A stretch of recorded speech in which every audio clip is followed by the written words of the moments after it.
Como vocês estão? Mais uma aula de teologia contemporânea. Essa aula de teologia contemporânea, ela acaba abrangendo um período onde a história da teologia, ela ficou borbulhante mediante a criação, o desfecho intelectual, a criatividade, e tentaram então trazer a teologia com um aspecto de uma interpretação para o pensamento da modernidade.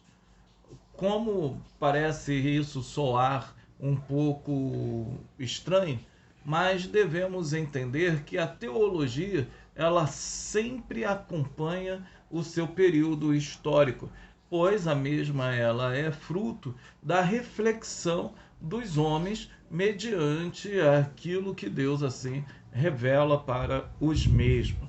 Por isso que a frase de Barth ela acaba sendo muito propícia dentro dos estudantes, para os estudantes que têm como a teologia a sua coroa de ciência, que é que a teologia ela foi feita, escrita a lápis, ou seja, a mesma pode mudar no decorrer da história.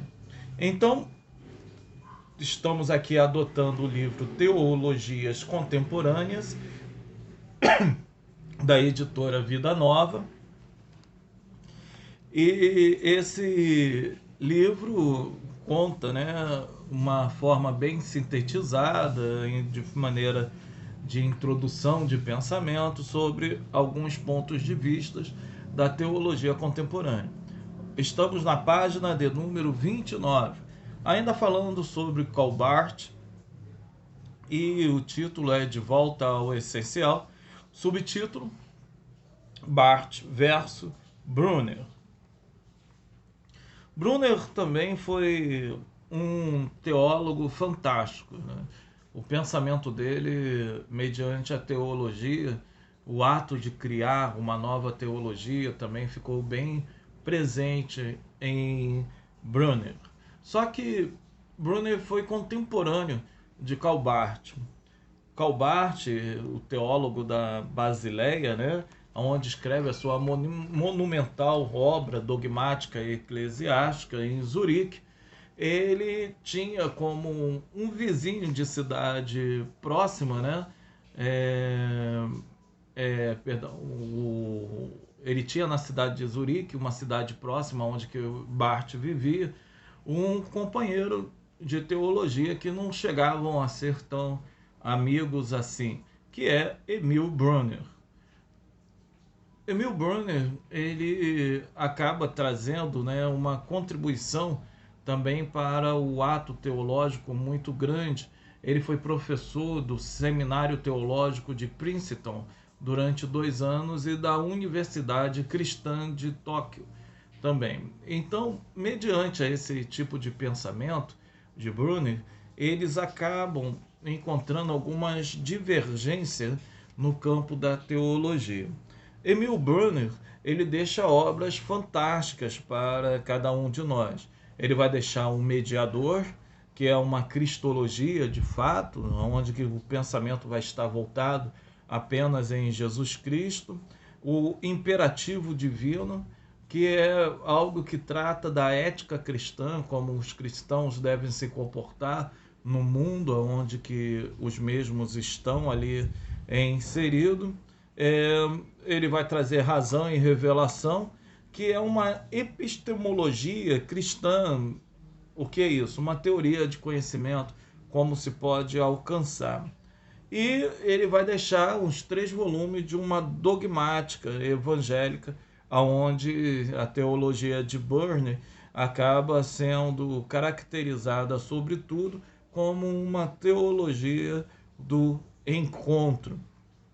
Ele vai pautar o seu pensamento, né, dentro de uma noção arraigada em Kierkegaard de que Deus não é o objeto com o qual possa se relacionar intelectualmente, e sim um sujeito com o qual devemos nos relacionar pela fé e de maneira apaixonada. Então, isso é o primeiro ponto de atrito com Calbart, porque vai levar uma declaração, inevitável da necessidade de um ponto de contato. O, eu, eu acho que eu não vou conseguir pronunciar muito bem essa palavra em alemão.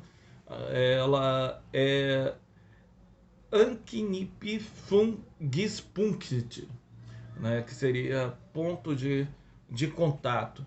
Então, essa teoria é porque o homem necessitaria de uma teologia natural para poder encontrar a verdade.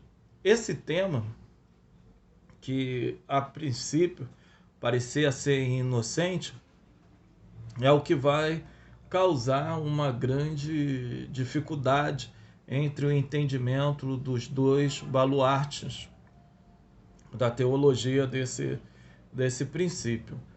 Por quê? Em meados do século, da década de 30, de 1930, Brunner ele vai publicar um ensaio que vai ser denominado de Natureza e Graça. Esse ensaio ele vai trazer, para ele uma defesa do ponto de vista calvinista, de que a queda tenha sido devastadora. Não poderia ter acarretado a obtenção completa da Imago Dei. Então, para ele, o Imago Dei, ou seja, a imagem de Deus, que é pautado lá em Gênesis capítulo 1, versículo 26, ela não foi corrompida por completo. É claro que ele já estava recebendo aquelas influências filosóficas daquele período que Calvino não recebeu. Para Calvino, o homem era totalmente desprovido de qualquer chance de encontrar a Deus por si mesmo. Então, ele elabora uma dialética que é eu-tu, com Deus, para que dessa maneira ele possa entender através da sua pessoa a pessoa de Deus e, compreendendo a pessoa de Deus, possa compreender também os demais pontos da relação do duplo contato entre Deus e o homem. Ele vai citar aqui no livro, na página de número 31, um trecho do escrito de Emil. Ele vai dizer: a palavra de Deus jamais poderia alcançar um homem que tivesse perdido totalmente a consciência de Deus. Um ser sem consciência não teria como reagir ao impacto do chamado divino. Arrependei-vos e crede no Evangelho. O que um homem natural sabe a respeito de Deus, da lei e de sua dependência de Deus, pode muito bem se manifestar de forma confusa e distorcida. Não obstante isso, trata-se de um ponto de contato para a graça divina. Aqui é o livro Natureza da Graça, que ele acaba escrevendo, é tirado desse trecho. Então, Brunner ele vai trazer um desdobramento, à ideia da resposta humana ao apelo divino, em dois aspectos, formal e o material. Então, para ele, quando o ser humano ele vai optar em obedecer a Deus, automaticamente esse ser humano ele está trazendo uma compreensão daquilo que é Deus e da sua natureza primária. Isso vai mostrar que a centelha daquilo que é divino, da personalidade do divino, ainda está no próprio ser humano, mesmo que de forma distorcida pelo pecado. Então, ele, ao falar disso, ele vai colocar que é através desse tipo de pensamento que o homem consegue alcançar a Deus em sua magnitude. Então, é esse aspecto material da natureza humana que foi corrompido pelo pecado, e não formal.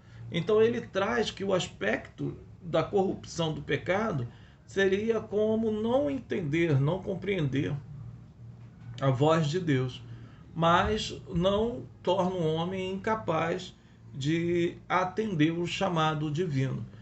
Ou seja, não necessita de uma graça exterior sobre o homem para poder manifestar a sua fé.